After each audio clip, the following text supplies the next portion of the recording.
지난 4월 19일 문재인 대통령께서는 4.19 혁명 기념사에서 포스트 코로나의 새로운 일상과 새로운 세계의 질서를 언급하셨습니다. 2019년 12월 달부터 시작되었던 이 코로나가 이제 한풀 꺾이며 마무리 단계에 접어드는 이 순간, 문재인 대통령께서는 4.19 혁명사의 포스트 코로나 이후를 이제 준비해야 된다는 것을 언급하셨습니다. 코로나 이후의 일상과 세상 모두는 그 이전과 완전히 달라질 것이라는 세간의 여러 전망을 적극적으로 참여하여 한국이 이제 코로나 이후의 세상에서 새로운 세계적인 규범과 질서를 또 표준을 만들어낼 수 있을 것이라는 그 기대에 찬 비전을 제시하였습니다. 코로나로 온 세계가 참 힘든 시간을 보냈습니다. 그리고 이제 그 코로나 이후의 삶과 생활에 대해서 오늘 우리는 무엇을 준비해야 되느냐라는 것을 문재인 대통령께서 한번 짚어 주었던 겁니다.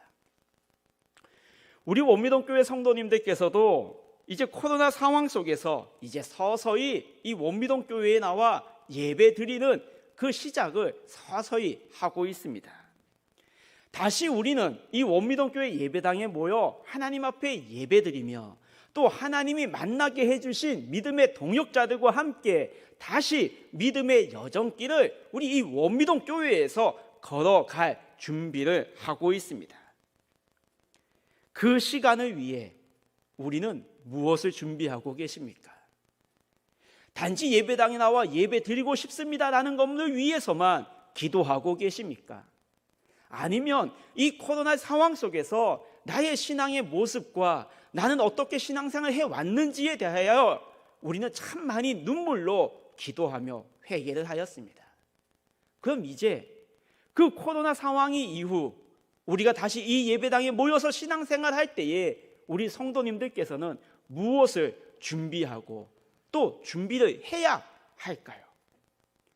오늘 성경 본문 말씀을 통해 예수님께서는 우리들에게 준비해야 할 것들이 무엇인지를 말씀해 주고 계십니다. 우리들이 준비해야 될 것 첫 번째는 내어줌의 사랑을 준비해야 합니다. 코로나로 인해 일상이 무너졌습니다. 우리 원미동교회 성도님들께서도 하루아침에 일상이 무너지는 그 삶을 맛보셨습니다. 어떤 성도님들께서는 일상이 무너지면서 우울증에 걸려 병원에서 약을 타먹는 성도님들도 계셨습니다. 또 이 코로나로 인해서 굉장히 많은 스트레스를 받으신 성도님들도 계십니다. 우울증과 스트레스가 우리의 삶을 감싸고 있었습니다. 일이 없어서 어떤 기업에서는 직원들을 무임 휴직을 시켰습니다. 업이나 음식, 숙박업에 종사하는 소상공인들은 매출이 반토막, 심지어는 100%까지 감소한 현실 앞에서 무너져 내린 사람들이었습니다. 그들의 마음은 마치 십자가에서 죽으신 예수님을 바라만 봐야 하는 제자들의 마음과 비슷할 것입니다. 제자들에게 이 예수님의 죽음심은, 제자들에게 예수님이 십자가에 달려 죽으심은 새로운 세상을 향한 꿈이 산산조각 나는 순간이었습니다. 막달라 마리아를 통해 예수님의 부활의 소식은 들었지만, 막달라 마리아를 통해 예수님이 묻혔던 그 무덤까지 달려갔던 제자들이었지만, 부활의 예수님이 제자들이 모인 그 다락방에 찾아와 내가 부활했어라고 보여주었지만, 무너져 내린 이 제자들의 마음은 다시 새로운 세상을 향한 그들의 꿈이 불타오르지 않았습니다. 베드로도 공허함과 허망함으로 그의 삶의 터전이었던 디베라 호숫가, 게네사의 호숫가로 다시 돌아갔습니다. 앞날에 대한 소망이 없었습니다. 하루아침에 3년 동안 예수님과 동행했지만 3년 동안 예수님과 함께 재미있는 하루하루를 살았지만 어느 하루 만에 그의 모든 삶이 예수님과 함께했던 그 삶이 무너져 내린 그 공허함에 베드로는 그의 고향이었던 디베라 호숫가 게네사의 호숫가로 돌아갔습니다. 하루하루 삶이 재미가 없었습니다. 하루하루 또 앞날에 대한 소망마저 무너져 내렸습니다. 그저 하루하루 먹고 살기 위해 고기잡이를 했던 베드로였습니다. 이러한 베드로에게 3년 전에 게네사렛 호숫가로 찾아갔던 그 예수님이 다시 부활의 모습으로 베드로를 찾아가셨습니다. 요한의 아들 시몬아, 내가 나를 사랑하느냐? 내가 주님을 사랑하는 줄 주님이 아시지 않습니까? 요한의 아들 시몬아, 내가 나를 사랑하느냐? 주님이 아시지 않습니까? 요한의 아들 시몬아, 내가 나를 사랑하느냐? 제가 주님을 사랑하는 줄 주님이 아시지 않습니까? 예수님은 베드로에게 3번 물으셨습니다. 그리고 베드로는 그 3번의 물음에 베드로도 동일하게 3번 대답했습니다. 내가 나를 사랑하느냐?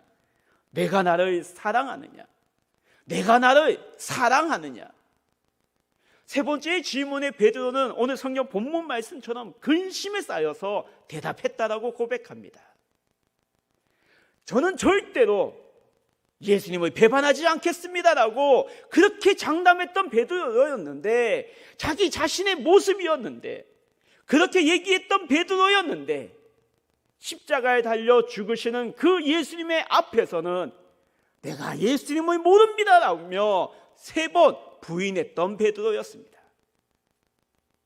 그 모습에 베드로는 근심하며 제가 주님을 사랑하는 줄 주님이 아시지 않습니까? 라며 대답하고 있습니다. 내가 나를 사랑하느냐? 내가 너를 위해 나의 모든 생명까지 내어주었다. 너도 나처럼 모든 생명까지 내어줄 그 사랑, 그만큼 나를 사랑하느냐? 예수님의 물음에 베드로는 마음이 녹아내렸습니다. 베드로의 마음에 강하게 가슴에 새겨지는 단어가 생겨났습니다. 바로 사랑이었습니다. 내가 나를 사랑하느냐? 내가 나를 사랑하느냐? 내가 너에게 모든 것을 내어준 만큼 너도 나를 사랑하느냐? 예수님께서 베드로에게 원하시는 건 딴 것이 아니었습니다. 고기 잡는 기술보다 예수님을 지키기 위해 칼로 말고의 귀를 자를 정도로 내가 예수님을 지키겠습니다라는 그 열정보다 예수님이 베드로에게 원하셨던 것은 너도 나처럼 너의 모든 것을 내어줄 그 사랑, 그 사랑을 할 수 있겠냐라는 것이었습니다. 내어줌의 사랑, 내어줌의 사랑, 나의 모든 것을 이웃을 향해, 예수님을 향해 내어줄 수 있는 사랑, 그 사랑을 할 수 있겠냐라는 거였습니다.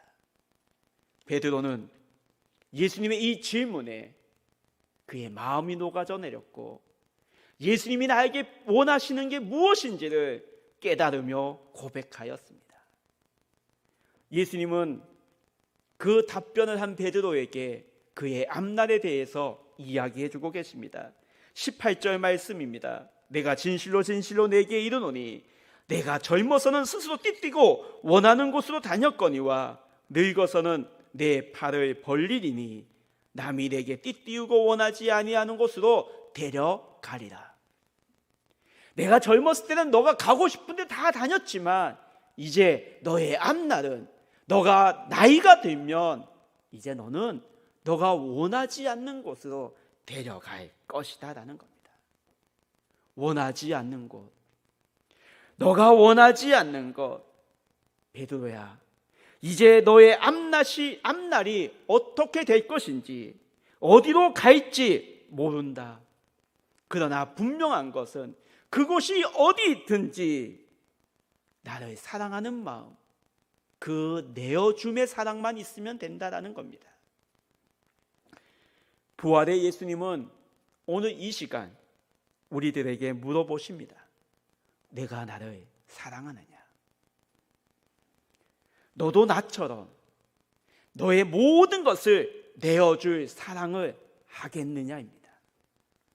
이 질문에 대답할 차례입니다.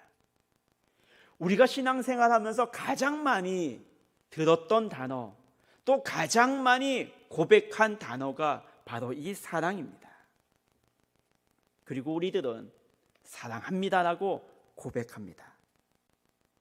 우리 원미동교회 성도님들은 우리가 입술로 고백하는 이 사랑 어떻게 표현하셨습니까? 우리의 입술로 고백한 이 사랑을 어떻게 실천하시며 행하셨습니까? 내어줌의 사랑, 우리는 얼마나 많은 이웃들에게 내 삶의 모든 것을 내어주는 그 사랑을 하셨습니까? 내어줌의 사랑은 조건이 없습니다. 내어줌의 사랑은 무조건적인 사랑입니다. 이 사랑이라는 단어를 구약에서는 자비입니다. 이 자비의 단어의 유래는 자궁이라는 말의 어원에서 나온 단어입니다. 자궁, 생명을 품어서 새로운 생명을 창조하는 곳입니다. 그러므로 이 내어줌의 사랑은 내가 생명을 품어야 됩니다. 이웃의 생명을 품어야 됩니다. 타인의 생명을 품어야 됩니다. 가족의 생명을 품어야 됩니다. 그리고 그 품은 생명이 새로운 생명을 창조하기 위해 내 자신이 죽어야 하는 사랑이 바로 이 내어줌의 사랑입니다.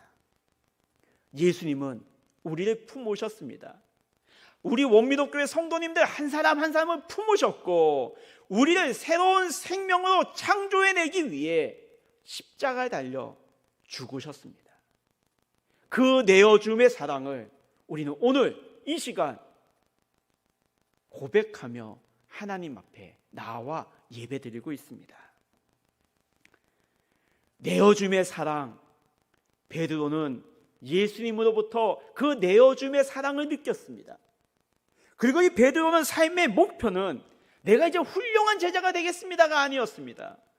베드로의 삶의 목표는 내가 예수님의 이름으로 많은 일을 하겠습니다가 아니었습니다.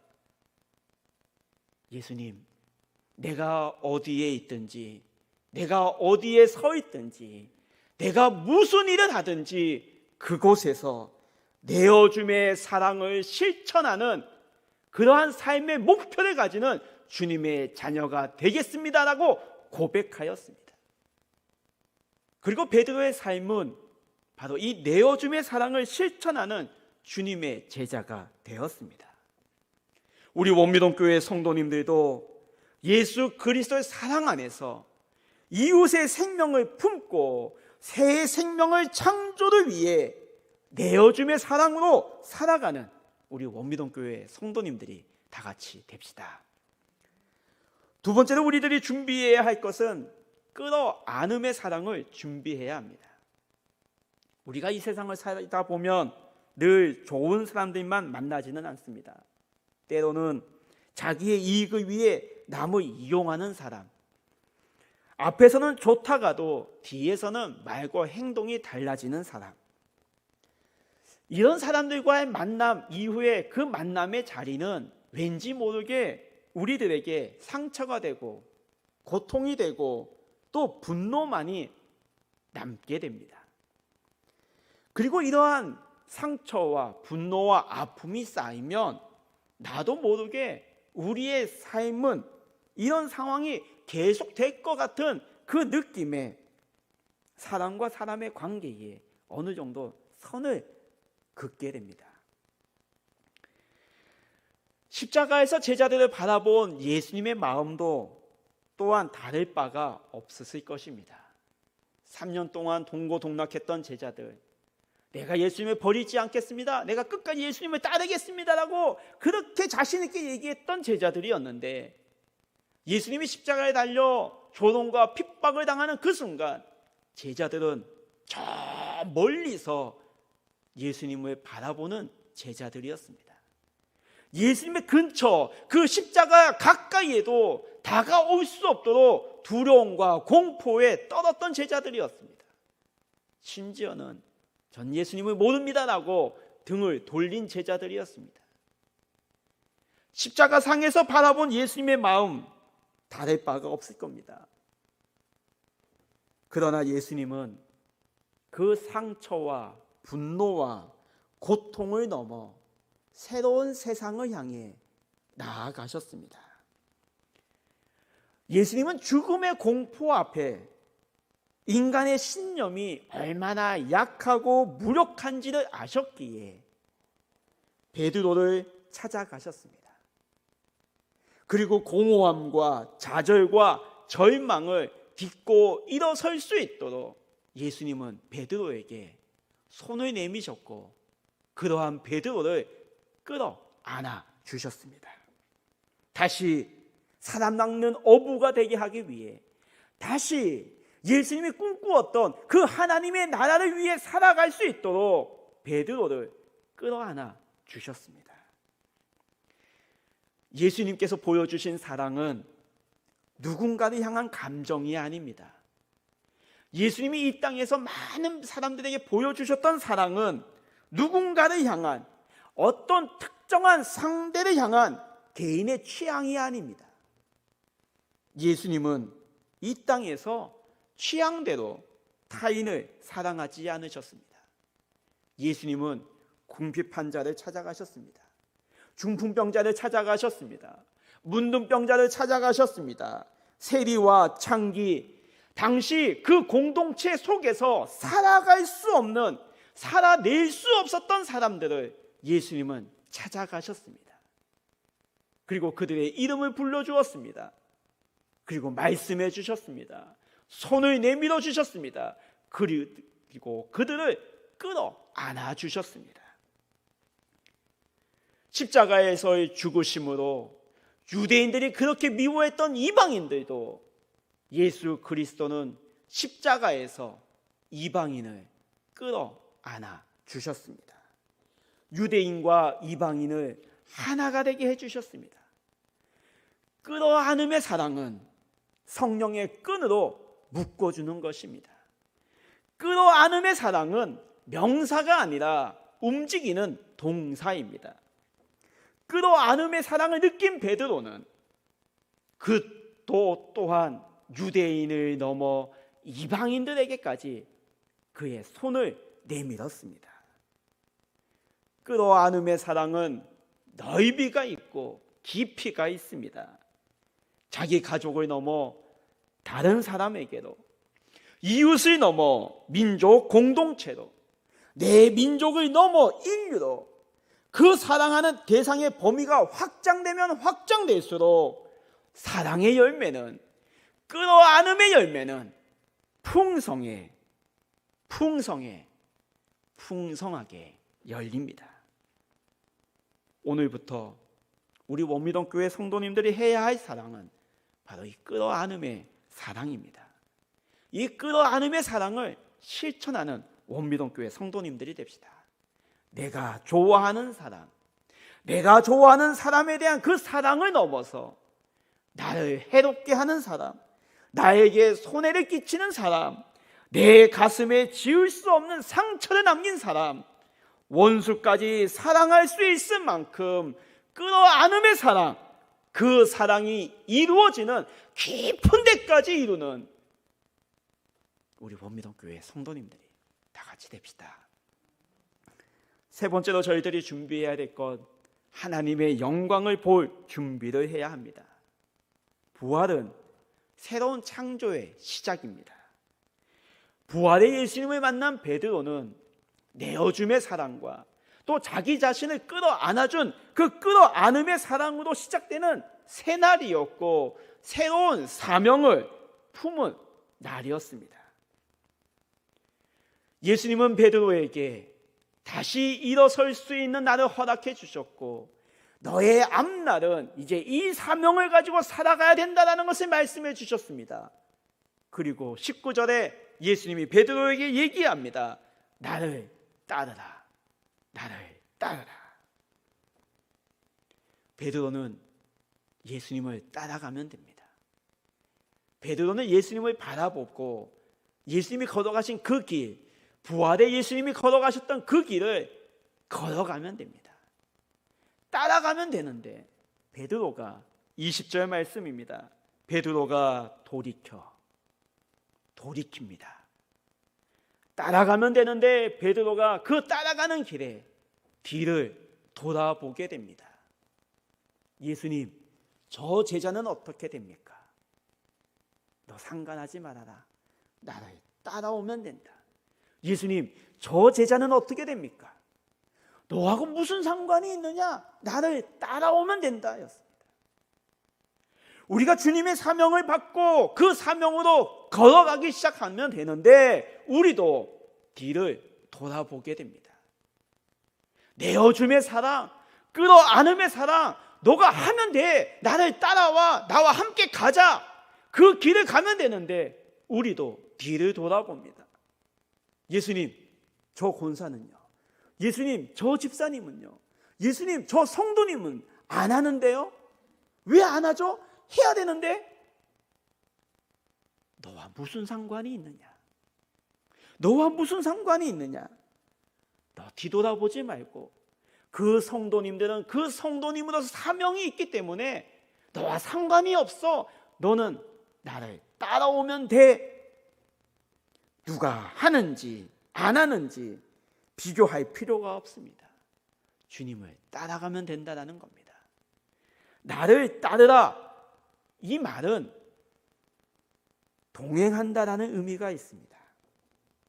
내어줌의 사랑, 끌어안음의 사랑, 내가 동행해 줄게. 내어줌의 사랑, 그 쉽지가 않아.